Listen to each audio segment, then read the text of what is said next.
오늘 우리에게 주시는 하나님의 말씀 갈라디아서 6장 14절 말씀입니다. 신약의 310쪽, 제 성경으로는 310쪽에 있습니다. 갈라디아서 6장 14절 한 절 말씀 제가 읽도록 하겠습니다.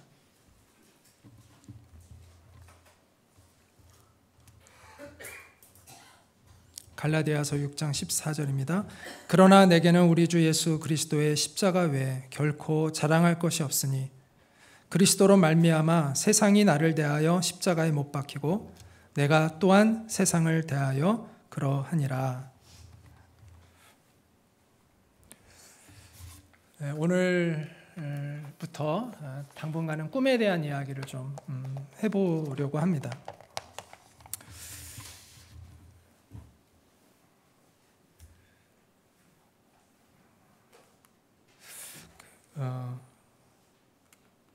많은 기독교인들이 이제 안티 크리스찬 문화, 반기독교적인 문화가 확산되는 것에 대해서 많이 우려를 합니다.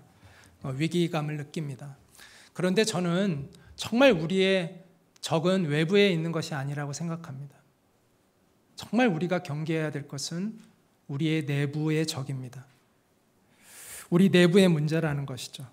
외부로부터 오는 핍박이나 고난이 우리를 망가뜨리는 것이 아니라 가장 문제는 우리의 세속화입니다. 성도들의 세속화. 그 세속화 중에서도 가장 문제가 뭐냐면 꿈의 세속화입니다. 꿈은 인생의 방향성이기 때문입니다. 그러니까 배가 잘못된 방향으로 항해를 하면 목적지에 이를 수 없습니다.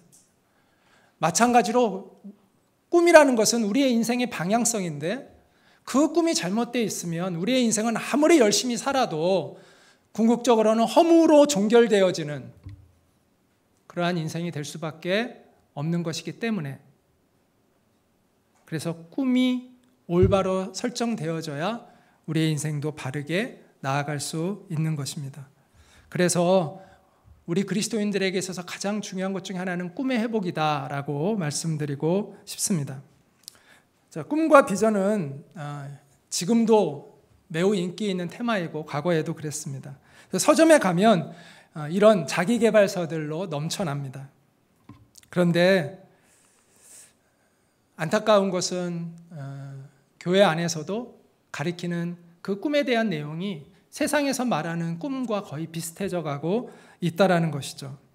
성경 구절을 적당히 인용하는 것과 또 약간의 윤리적인 부분들을 더 다루고 있는 것 외에 크게 세상에서 말하는 자기계발서와 다르지 않은 그러한 기독교 서적들이 많은 사람들에게 인기를 끌고 있습니다.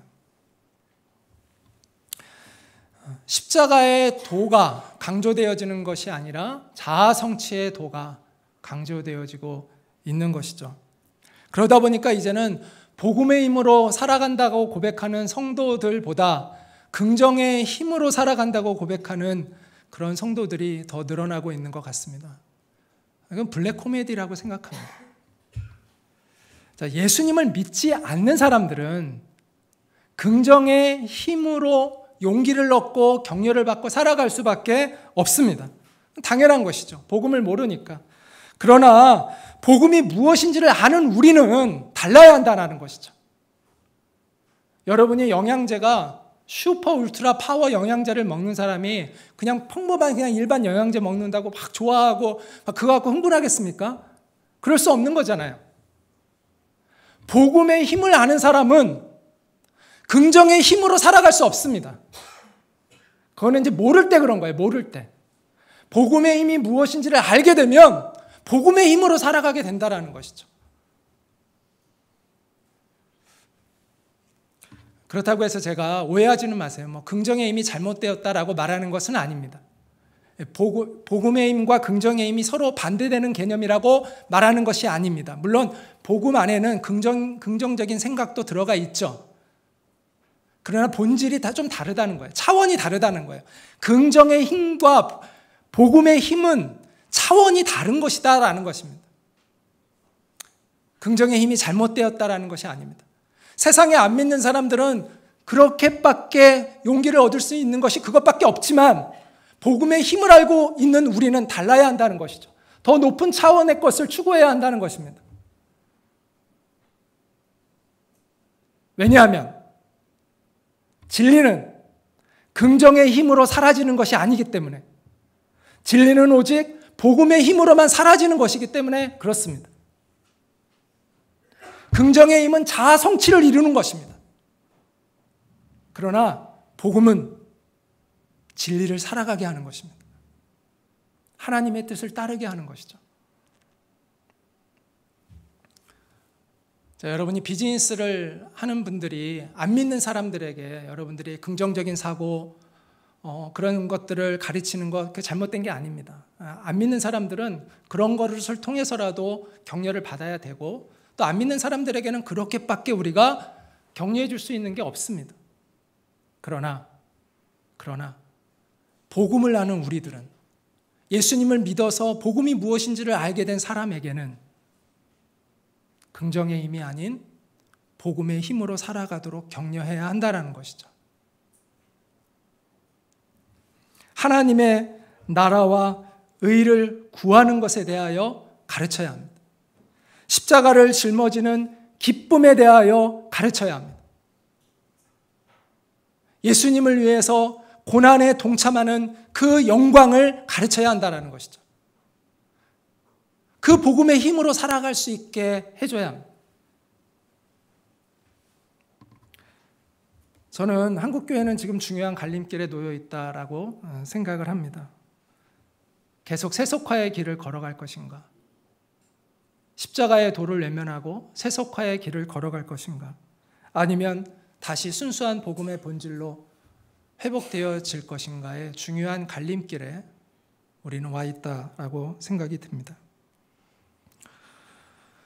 우리가 이 순수함을 지켜가려면 우리가 얼마든지 변질되어질 수 있다라는 것을 알아야 합니다. 하나님을 향한 그 깨끗했던 첫사랑이 변질되어지고 타락할 수 있다라는 것을 우리가 경계해야 합니다. 어제의 순수함이 오늘의 순수함을 보장해주지 않는다는 것을 우리가 알아야 합니다. 세월은 우리의 순수함을 위협합니다. 우리가 방심하고 있는 사이에 그 순수한 우리의 꿈이 얼룩져서 어느새 우리의 탐욕과 욕심으로 변질되어 갈 수 있습니다. 저는 하나님이 주신 꿈은 비전이라고 표현하고 싶고요. 그 다음에 자신의 욕심이 투영되어 있는 그 꿈은 야망이다, 이렇게 표현을 해보고 싶습니다. 사람들은 흔히 비전과 야망이 내용이 다를 거라고 생각합니다. 그러나 그렇지 않습니다. 내가 하나님이 주신 꿈과 내 욕심으로 더럽혀져 있는 그 꿈의 내용이 다르지 않을 수 있습니다. 물론 처음부터 다를 수도 있겠죠. 어떤 경우는 완전히 달라질 수도 있겠지만 그렇지 않은 경우도 많이 있습니다. 예를 들어서 제가 어떤 기독교 대학을 설립하는 꿈을 가졌다고 해요. 그게 하나님으로부터 순수한 마음으로 시작했어요. 그런데 어느 순간 그것이 내 야망으로 변질되어 있어요. 내가 세상에서 높아지고 싶고 권력을 갖고 싶은 욕망으로 변질되어 있는다고 꿈의 내용이 달라지나요? 똑같아요. 그 꿈은 똑같아요. 기독교 대학을 설립하는 거예요. 제가 목사로서 교회를 맡아서 담임 목사가 되어서 그 교회를 성장하는 것이 저의 꿈이라고 해요. 제가 제 안에서 이것이 변질되어져서 이 순수했던 꿈이 제 욕망이 되고 야망이 되었다고 꿈의 내용이 달라지나요? 똑같아요. 우리 교회를 성장시키는 것이 꿈이라고 말하는 것이죠. 내용이 달라지는 것이 아닙니다. 많은 경우에 내용은 똑같은데 마음이 바뀌어 있다는 것이죠. 그 중심이 바뀌어 있는 것입니다. 그래서 우리는 어떤 사람이 외치는 꿈의 내용만을 가지고 그것이 순수하다 아니다 판단할 수 없습니다. 물론 그런 경우도 있겠죠. 처음부터 잘못된 꿈도 있겠죠. 그러나 대부분의 꿈은 그렇지 않다는 것이죠. 이처럼 비전과 야망은 명확히 분리되지 않습니다. 동전의 양면과 같은 것입니다. 어느 순간 이것이 주님을 바라보고 있을 때는 그게 정말 하나님이 주신 꿈이다가 이 꿈이 어느 순간 나를 바라보고 있으면 내 야망으로 변질되고 마는 것이죠. 그래서 처음부터 하나님께 받은 것이 순수했다고 해서 계속 그것이 그냥 순수하게 지켜질 거다? 그렇지 않다는 거예요. 자, 성경에 나오는 인물 중에 우리 사울이라는 인물이 있죠. 저는 사울이 정말 꿈이 변질되지 않습니까? 이 사울처럼 순수했던 사람이 어디 있습니까? 사울은 왕이 되려고 욕심냈던 사람이 아닙니다. 그래서 이 사람을 왕을 세우려고 할 때 저 뒤에 가서 몰래 숨어 있었던 사람이에요. 앞에 나서기 싫어가지고 두려워서. 사울은 너무나 순수하게 시작했어요. 그래서였는지 사울은 자신이 변질되어 가는 것을 제대로 인식하지 못했습니다. 저는 어떻게 보면 사울이 너무나 순수하게 시작했기 때문에 자신을 너무 믿었는지도 모르겠다는 생각이 들어요. 자기가 타락하고 변질되어도 처음이 너무나 순수했으니까 자기가 타락하고 변질되는 것을 오히려 거기에 대해서 경각심을 갖지 않았기 때문에 그가 변질되어지고 타락함에도 불구하고 그것을 자기가 돌이키는 기회를 놓치지 않았을까라는 그런 생각을 해봅니다. 이처럼 우리도 이럴 수 있다는 것이죠. 하나님께 여러분이 받은 순수한 꿈들이 있습니다. 그러나 그것이 과연 지금도 그대로 순수하게 지켜지고 있는가? 우리는 점검해 볼 필요가 있습니다. 자, 그러면 꿈과 야망을 어떻게 구별할 수 있을까? 4개의 단서를 여러분에게 한번 드려보고자 합니다. 첫 번째, 따라 읽어볼까요? 시작. 감사가 없는 꿈은 야망이다. 네, 에베소서 5장 20절 말씀 같이 읽겠습니다. 시작. 범사에 우리 주 예수 그리스도의 이름으로 항상 아버지 하나님께 감사하며. 자, 감사를 잃어버린 비전은 야망이다라고 말할 수 있습니다. 하나님이 주시는 비전은요, 내 지금의 상황이 뭔가 불만족스러워서 갖게 된 꿈이 아닙니다. 어떤 사람들은 가난에 한이 사무쳐서 내가 부자가 되고 싶은 꿈을 갖습니다. 어떤 사람은 사람들에게 무시당했던 그 자신의 처지에 대하여 비참한 마음이 들어서 내가 다시는 그런 무시를 당하지 않기 위해서 내가 높은 자리로 가야 되겠다라고 꿈을 갖고 있는 사람들이 있습니다. 저는 이것이 나쁘다고 말하고 싶은 것은 아닙니다. 나쁜 건 아니에요. 그럴 수 있죠. 그런 꿈 가질 수 있습니다. 그러나 그것은 하나님이 주신 꿈은 아니라는 것입니다. 그것은 하나님이 주시는 꿈은 아닙니다. 하나님이 주시는 꿈은 무엇에 한이 맺혀서 갖는 그런 것이 아닙니다. 오히려 내가 지금 누리고 있는 것들이 너무나 감사해서 그것이 넘쳐나서 그것을 나누어 주고 싶은 그 풍성함으로 채워져서 흘러가는 그것이 하나님이 주신 꿈이라는 것이죠.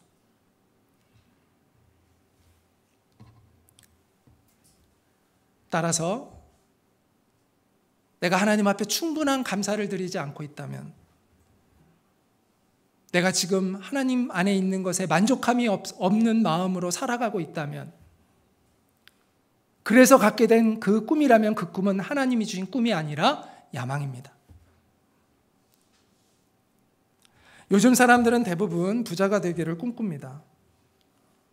그래서 부자가 되세요라는 말을 새해 인사로 요즘 새해 복 많이 받으세요라는 말보다 부자 되세요라는 말을 많이 합니다. 그런데 왜 우리는 부자가 되어야 할까요? 부자가 되지 않으면 삶에 만족이 없기 때문입니까? 부자가 되지 못하면 막 짜증나기 때문입니까? 부자가 되지 못하면 열등감에 시달리고 삶에 의욕이 없기 때문입니까? 그렇기 때문에 내가 부자가 되어야 한다라고 생각하고 그 꿈을 향하여 간다면 그것은 하나님이 주신 꿈이 아닙니다. 우리는 이미 구원을 받았죠. 우리가 누리고 있는 이 구원은 부자가 되는 것과는 비교할 수 없는 것입니다. 이 세상에서 출세하는 것과는 비교가 될 수 없는 것입니다. 우리가 이미 구원 받았다면 출세하지 못해도 행복과 기쁨을 누리고, 부자가 되지 못했어도 하나님 주시는 그 기쁨과 평안을 누려야 마땅한 것이죠. 그런데 그렇지 못하다면, 그렇지 못한 채 갖게 된 꿈이라면 그 꿈은 야망입니다. 하나님이 주시는 꿈이 아닙니다. 그는 아직 복음이 무엇인지를 제대로 이해하고 있지 못한 것이고 복음을 깊이 경험하지 못하고 있는 것입니다. 우리는 예수님으로 인해서 영원한 생명, 또 참된 인생, 진정한 인생을 우리는 알고 살아가고 있습니다. 이거에 대하여 우리가 정말 감사하지 못하고 살아가고 있다면, 감사하지 못한 채 가지고 있는 그 꿈이라면 그것은 하나님이 주신 꿈이 아니죠. 내가 무엇을 꼭 가져야 하기 때문에, 내가 꼭 무엇을 누려야 하기 때문에 갖는 것이 하나님이 주신 꿈이 아닙니다. 자, 제 말을 오해하지 마세요. 여러분, 돈을 벌 필요가 없다라는 말씀이 아닙니다. 우리가 여러분이 리더가 될 필요가 없다라는 말씀이 아닙니다. 정직하게 일해서 벌 만큼 버시기 바랍니다. 또 여러분이 정당하게 경쟁해서 올라갈 수 있는 것만큼 올라가시기 바랍니다. 그러나 돈을 버는 그 자체가, 출세하는 그 자체가 여러분의 꿈은 아닙니다. 우리는 그보다 훨씬 더 아름답고 높은 꿈을 꾸어야 한다는 것이죠. 그리스도인의 꿈은 무엇이 모자라서 갖는 것이 아니고 넘쳐나서 나눠주고 싶어서 갖는 것이 그리스도인이 가진 꿈이다 라는 것입니다. 구원의 기쁨이 넘쳐서, 하나님께 받은 사랑이 넘쳐서 내가 이것을 나눠주고 싶기 때문에 갖게 된 꿈, 여러분 그 꿈을 가지시기 바랍니다. 또 하나의 단서는 작은 것에서 시작하지 않는 꿈은 야망이다 라는 것입니다. 자, 따라해 볼까요? 작은 것에서 시작하지 않는 꿈은 야망이다. 네. 우리 마가복음 4장 30절부터 32절 같이 읽어볼까요? 또 이르시되 우리가 하나님의 나라를 어떻게 비교하며 또 무슨 비유로 나타낼까? 겨자씨 한 알과 같으니 땅에 심길 때에는 땅의 모든 씨보다 작은 것이로되 심긴 후에는 자라서 모든 풀보다 커지며 큰 가지를 내나니 공중의 새들이 그 그늘에 깃들일 만큼 되느니라. 네, 하나님의 나라는 작은 겨자씨에서 시작한다라고 말씀하고 있습니다. 또 하나 누가복음 16장 10절 말씀 읽겠습니다. 지극히 작은 것에 충성된 자는 큰 것에도 충성되고 지극히 작은 것에 불의한 자는 큰 것에도 불의하니라. 예수님이 우리에게 주신 말씀이죠. 내게 주어진, 지금 여러분에게 주어진 일에 충성하지 않으면서 갖고 있는 꿈, 그것은 야망일 가능성이 높습니다. 작은 일에서부터 시작하지 않는 그 꿈은 허황된 꿈일 가능성이 매우 높습니다. 우리는 종종 이렇게 기도하죠. 주님이 내게 명령만 하시면 내가 온몸을 불살라서 주님을 위해서 뭐든지 하겠습니다라고 말은 하는데 막상 주님이 우리에게 매일매일 주시는 그 작은 말씀들에는 순종하지 않고 살아간다는 것이죠. 누구를 용서하라는 말에는 순종하지 않고 날마다 나와 말씀 가운데 만나자라는 그 말씀에는 순종하지 않으면서 내게 주어진 그 작은 일에부터 시작하는 것에는 하나도 순종하지 않으면서 마치 하나님이 내게 거창한 것을 말씀하시면 순종할 것 같은 그런 착각 속에 살아가는 사람들이 꽤나 있습니다. 그런 사람에게는 하나님이 큰 명령을 하시지 않습니다. 하나님은 아시거든요. 결코 그 사람이 순종하지 않을 거라는 것을. 우리는 작은 것에서부터 순종해야 합니다. 정말 주님이 내게 명령하시는 것이 매우 사소해 보이는 것 같은 그 말씀들, 아주 작은 것에서 정직하라고 하시는 그 말씀들, 거기에서부터 우리는 순종하기 시작해야 한다는 것이죠. 그럴 때 우리는 하나님의 나라를 경험하게 됩니다. 많은 사람들이 입술로는 주님이라고, 예수님을 주님이라고 고백합니다. 그러나 정말 예수님을 주님으로 모시고 살아가는 사람들은 많지 않습니다. 우리가 듣고 싶은 명령만 듣고 따르고 싶은 명령만 순종한다면 그것은 종이 아니죠. 우리는 예수님의 종이잖아요. 종은 주인이 하라면 하는 거지. 자기가 듣고 이거는 내가 할 만해 하고 안 하고 이거는 내가 못해라고 안 하고, 이건 종이 아니죠. 우리가 예수님을 정말 주님으로 고백한다면 그 종된 우리의 자세는 그것이 어떤 명령이든 그것이 명령이라고 확인이 되면 작은 것이든 큰 것이든 순종해야 하는 것이죠. 상황이 어떻든 내 감정이 어떻든 순종하는 거죠. 그런데 놀랍게도 우리가 그런 순종을 드릴 때 하나님은 우리의 감정도 바꿔주시고 또 우리의 삶을 변화시켜 주시고 우리가 주님을 따를 수 있도록 인도해 주십니다. 우리가 명령에 순종할 때 책임을 누가 주죠? 누가 지는 거예요? 주인이 지는 겁니다. 주인이 종에게 명령을 했어요. 그럼 종이 그것을 행하면 그 모든 책임은 다 주인이 지는 겁니다. 우리 인생의 책임을 주님이 지시게 해드리는 것은 주님께 순종하는 것입니다.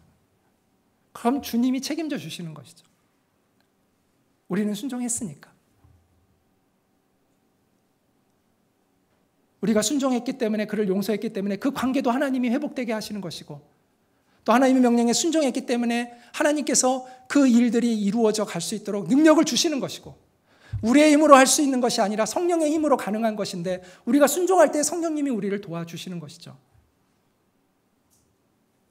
그래서 우리는 작은 것에서부터, 그것이 우리에게 사소해 보이는 것이라 할지라도 그것이 주님의 주신 마음이고 명령이라고 확인이 되면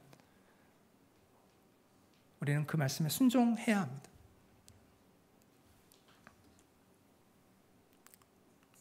자, 세 번째 한번 같이 읽겠습니다. 시작. 사람을 중요시하지 않는 꿈은 야망이다. 우리 마가복음 10장 45절 읽겠습니다. 인자가 온 것은 섬김을 받으려 함이 아니라 도리어 섬기려 하고 자기 목숨을 많은 사람의 대속물로 주려 함이니라. 예수님이 내가 이 세상에 온 것은 많은 사람을 살리기 위하여 오셨다. 내가 그들을 위하여 내가 희생하러 왔다라고 말씀하셨습니다. 또한 사도 바울은 이렇게 얘기합니다. 같이 읽을까요? 내가 모든 사람에게서 자유로우나 스스로 모든 사람에게 종이 된 것은 더 많은 사람을 얻고자 함이라. 사람보다 일을 또는 사역을 더 중요하게 여기는 것은 야망일 가능성이 매우 높습니다. 주님의 나라를 위해서 열정을 가진 사람들이 정말 이 사실을 잘 기억해야 할 필요가 있습니다. 우리가 이제 리더십 스타일에서 보면은 관계 중심적 리더십이 있고요, 일 중심적 리더십이 있거든요. 그런데 우리가 이제 사람들 이게 관계 중심적인 사람이 있고 일 중심적인 사람이 있잖아요. 저는 일 중심적인 편이에요. 저는 제가 예전에는 관계 중심적이라고 생각했는데 제가 막상 이렇게 일을 사회생활을 해보다 보니까 저는 일 중심적인 사람이에요. 근데 흔히 생각하기를 관계 중심적인 사람은 사람을 더 소중히 여기는 것 같고 일 중심적인 사람은 사람보다 일을 더 소중히 여기는 것 같지만 그렇지 않습니다. 꼭 그렇지 않습니다. 물론 그럴 가능성도 있지만 꼭 그렇지 않습니다. 사람을 소중히 여기는 것은 내 스타일이 관계 중심적이냐 일 중심적이냐의 차원이 아닙니다. 사람들과 교제하기를 좋아하는 사람이 우리가 흔히 관계 중심적 사람이라고 얘기하거든요. 그 사람이 사람들과 교제하고 친하게 지내고 여러 사람과 같이 막 얘기하는 거 좋아하고 이런다고 해서 그 사람이 꼭 영혼을 사랑하느냐, 자기와 관계된 그 사람들을 정말 소중히 여기느냐, 그건 또 다른 문제예요. 어떤 사람은 일을 성취하는데 열심을 가지고 조직적이고 체계적이고 그 일을 하는데 힘을 내서 가는데 그 사람이 그렇다고 모든 사람을 다 무시하며 살아가느냐, 그건 또 다른 차원이라는 거죠. 관계 중심적이냐 아니면은 일 중심적이냐, 그런 리더십의 스타일, 내 성향이 아니라 중요한 게 아니라 우리 안에 정말 영혼을 사랑하는 마음이 있느냐, 사람을 소중히 여기는 마음이 있느냐. 우리가 그리스도인이라면 우리가 어떤 리더십 스타일이든지 간에 사람을 소중히 여기는 태도가 있어야 된다는 것이죠. 물론 우리가 하나님의 일을 하다 보면 본의 아니게 상처를 줄 때도 있습니다. 왜냐하면 우리가 어떤 하나님의 일을 추진하다 보면 그 일에 방해하려고 하는 사람들이 있고, 우리가 그래도 어쨌든 그 일을 계속 해야 되잖아요. 방해하는 사람이 있어도 그 사람들이 방해한다고 막 싫어한다고 그만둘 수는 없죠. 계속 가야 돼요. 그래서 어쩔 수 없이 본의 아니게 상처를 주는 경우도 있어요. 그런데 내가 무슨 일을 할 때마다 사람들이 상처를 받고, 그것도 한두 사람이 아니라 많은 사람들이 계속해서 상처를 받고 있다면 우리는 심각하게 되돌아보아야 합니다. 내가 정말 순수하게 주님의 일을 하려고 하고 있는 것인지, 내가 지금 가려고 하는 이것이 하나님의 일이라고 믿고 지금 추진하고 있는데 이것이 정말 하나님이 주신 그 마음으로 순수하게 하고 있는 것인지, 혹시나 내가 변질되어 있는 것은 아닌지 심각하게 돌아보아야 합니다.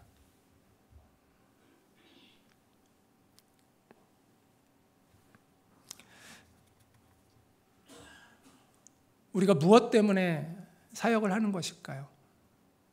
어떤 성취를 이루기 위해서? 또 내가 무엇을 이루어내었다라는 것을 사람들에게 보여주기 위해서? 그게 아니잖아요.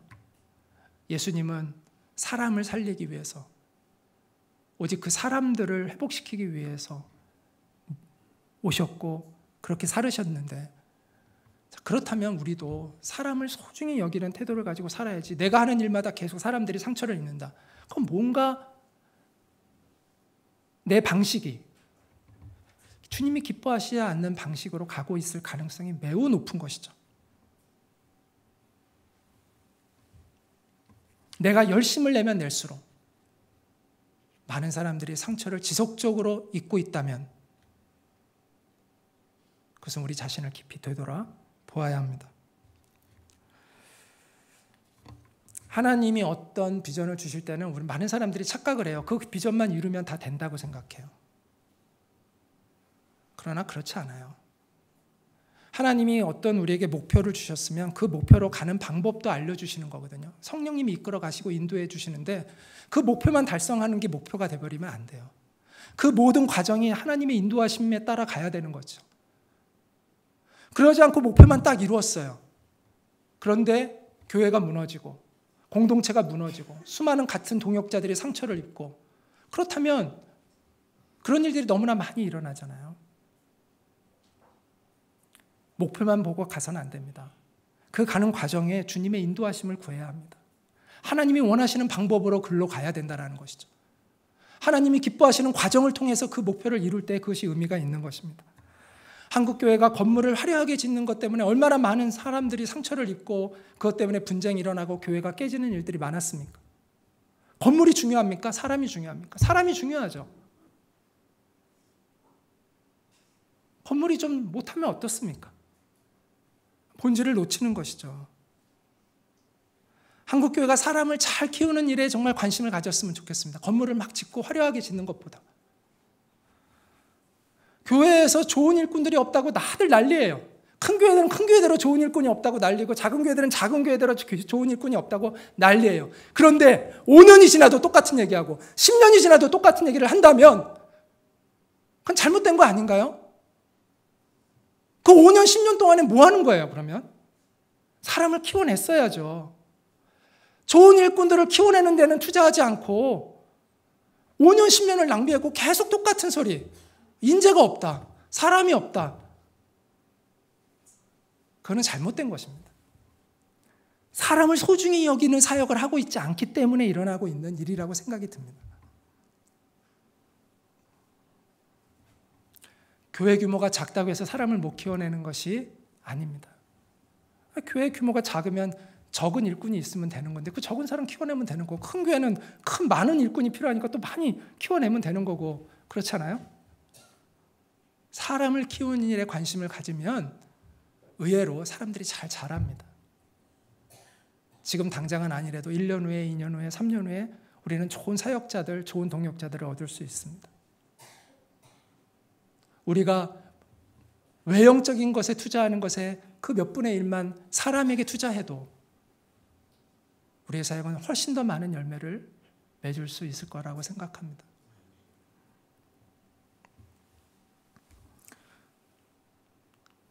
자, 또 하나, 네 번째, 우리 같이 읽어볼까요? 시작. 자신이 높아지려는 꿈은 야망이다. 잠언 16장 18절 말씀 읽겠습니다. 교만은 패망의 선봉이요 거만한 마음은 넘어짐의 앞잡이니라. 인간은 높아지려는 유혹에 매우 약합니다. 아담과 하와가 범죄한 것도 그들이 하나님처럼 되고자 하는 그런 마음 때문이었습니다. 교만은 이처럼 가장 강력하고 뿌리 깊은 죄라고 이야기할 수 있습니다. 실제로 하나님이 높여주신 많은 사람들이 넘어가는 이유가 이 교만 때문입니다. 영적인 교만. 처음에는 다 하나님께 영광을 돌리죠. 다 하나님이 하셨습니다라고 하나님께 영광을 돌립니다. 그러나 세월이 가면서 점점 일부는 자기가 취해서 자기의 영광으로 삼는 일들이 많습니다. 제가 아는 어떤 친구가 어떤 유명한 목사님과 악수를 했는데 그 목사님이 앞으로 이제 손을 씻지 말라고 그러시더라고요. 네. 자기의 손이 영광의 손인 것이죠. 네. 모든 교만은 자신을 높이려는 마음에서 출발합니다. 근데 우리가 이 교만에 빠지지 않으려면 여러분이 이 개념을 좀 알 필요가 있는 것 같아요. 적극적인 교만과 소극적인 교만이 있습니다. 교만에는 적극적인 교만과 소극적인 교만이 있습니다. 둘 다 자신을 높이려는 마음에서 출발하는데 그 표현되는 방법이 좀 차이가 있어요. 적극적인 교만은 뭘까요? 자기 스스로가 자기를 막 뽐내고 자랑하는 겁니다. 가끔 이렇게 주책 떠는 사람들이 있죠. 그러면 이제 싫어합니다. 사람들이 싫어해요. 그런 사람 별로 안 좋아하죠, 여러분. 자기 스스로 막 자기 자랑하는 사람들을 별로 안 좋아하죠. 그래서 좀 이렇게 머리 있고 교양 있는 사람들은 그렇게 하지 않습니다. 대신 소극적인 교만이 자랄 위험이 많습니다. 자, 소극적인 교만은 그럼 뭘까요? 적극적인 교만은 내가 내 스스로를 막 자랑하고 뽐내고 하는 것이 적극적인 교만이라면 소극적인 교만은 뭘까요? 남들이 나를 인정해주고 높여주지 않으면 기분 나빠지는 것입니다. 겉으로는 표현을 안 해요. 그러면 막 속이 상하죠. 괴로워지죠. 화가 나고. 그런데 이 소극적인 교만의 문제는 뭐냐면 남들도 잘 눈치를 못 채요. 이 사람이 교만한지 안 교만한지 뿐만 아니라 자신도 몰라요. 잘. 왜? 다 남들 때문에 자기가 지금 그렇다고 생각하거든요. 이 사람들이 의리가 없어요. 이 사람들이. 그리고 알아볼 줄 예의가 없어. 예의가 없어. 기본적인 예의들도 없는 사람들이고 의리가 없어가지고 지금 나를 이렇게 기분 상하게 하는구나 이렇게 생각하지 자기 자신에게 문제가 있어서 지금 그렇다라고 생각하지 않는다는 거예요. 문제는. 물론 예의 없는 사람도 있겠죠. 그분의 말이 일부 타당한 말도 있겠죠. 의리 없는 것도 맞겠죠. 그런데 그게 다 남의 탓일까요? 내가 기분 나빠지는 것이 다 남의 탓일까요? 아니요. 그 안에는 내 안에 교만이 싹트고 있는지를 점검해 볼 필요가 있다라고 생각을 합니다.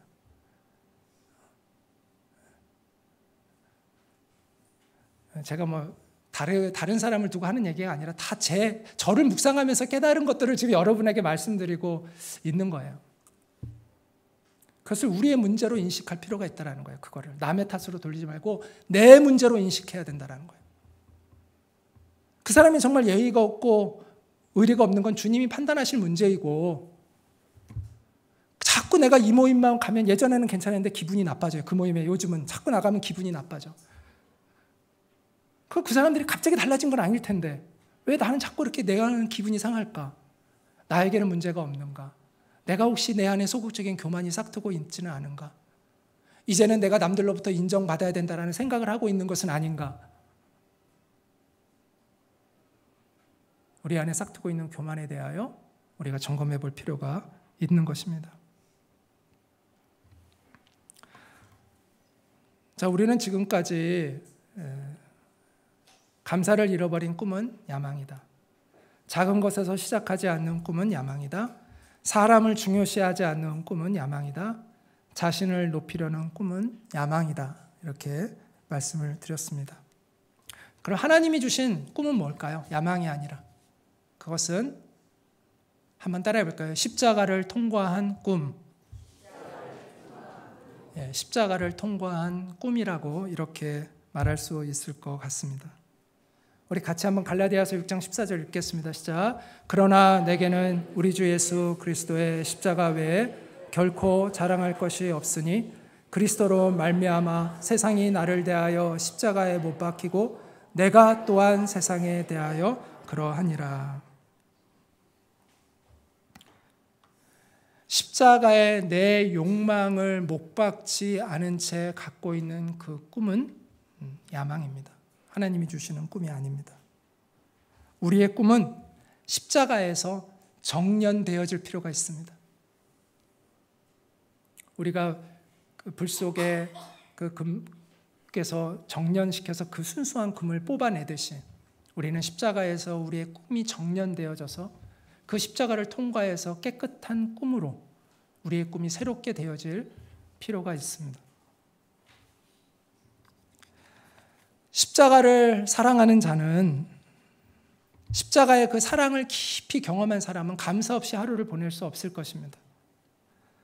그래서 그가 가진 꿈은 무엇이 불만족스러워서 갖게 된 꿈이 아니라 감사가 넘쳐나서 갖게 된 꿈이 될 것입니다. 십자가의 주님과 함께 자신을 못 박은 사람은 작은 일에부터 충성하게 될 것입니다. 엄청난 주님의 명령을 기다리고 있는 것이 아니라 오늘 내게 주시는 그 사소한 명령에 순종하는 그러한 삶을 살아가게 될 것입니다.